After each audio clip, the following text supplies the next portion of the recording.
FDM 打印機咧印啲圓通嘅嘢咧，就通常咧都要加 support 咧，我哋先至印到㗎。如果咧想要個 support 咧容易拆得嚟，嗰件件咧又靚咧又唔會拆爛咧，我哋應該點樣處理咧？呢度咧有個叫做 layer expansion 嘅，咁如果負1咧就即係代表佢 auto 啦。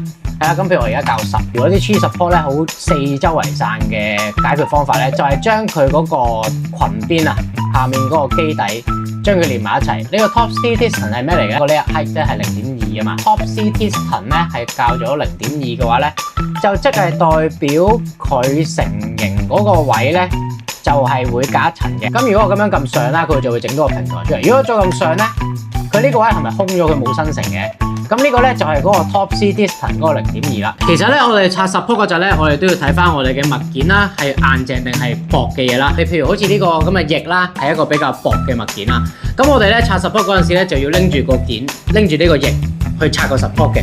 咁咧，我哋個 reset distance 咧，亦都可以 set 多少少啊，令到佢個 support 容易啲拆。如果唔係咧，我哋隻翼咧就好容易爛噶啦。轉咗個咧係0.12同埋0.16嘅話咧，咁記住個 reset distance 咧，其實都要轉翻噶，就唔好淨係嗰個咧係改個 reset distance嘅。